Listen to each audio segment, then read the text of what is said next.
Anna Kruger here, Gallup Certified Strengths Coach, and today we're going to go over some practical tips to help you in understanding the people in your world. We all interact with people, right? So I want to help us know, how do we interact with them through the lens of strengths? What energizes them? What drains them? How do we get along well here? So a couple things is, especially if there is someone in your life that you interact with on a regular basis, they're perhaps a significant other, obviously maybe your children, people you work with, I recommend getting the strengths posted somewhere that you can see them on a regular basis. About 2 years ago, a former college friend of mine, I almost called her an old friend. We're not old.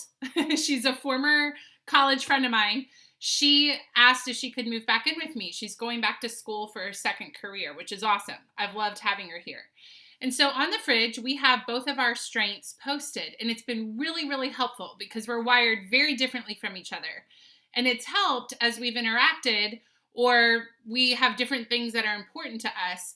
It helps to have a reference point that's right there to just simply look at it and see, okay, that's what this strength, or, this is why that's bothering you, or that's why you love this, is because you have those strengths. And so it's been very helpful.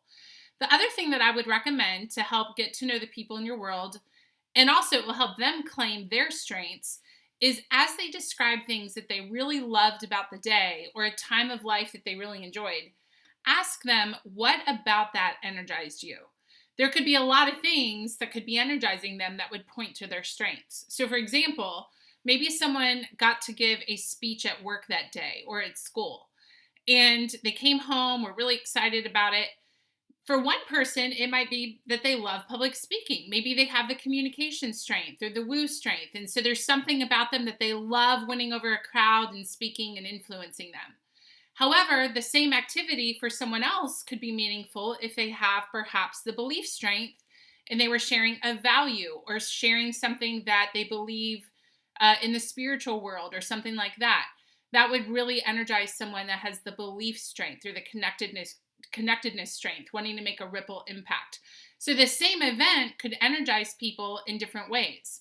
So instead of just hearing what was good about the day, ask them, what about that specifically energized you?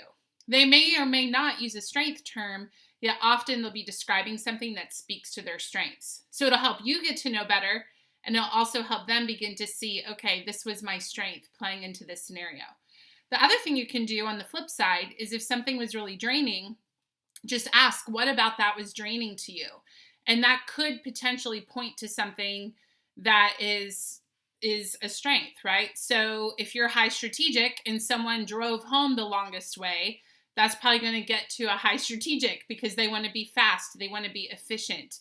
And so it's just important to ask, what energized you about that, and then what drained you about that. Those are two ways that you can get to know the people in your world a lot better. All right, guys, I will keep you posted through these videos. We're going to have some classes coming up this spring. I'm really excited about it. And I'll give you another tip in the next video. Have a great day. Bye, everybody.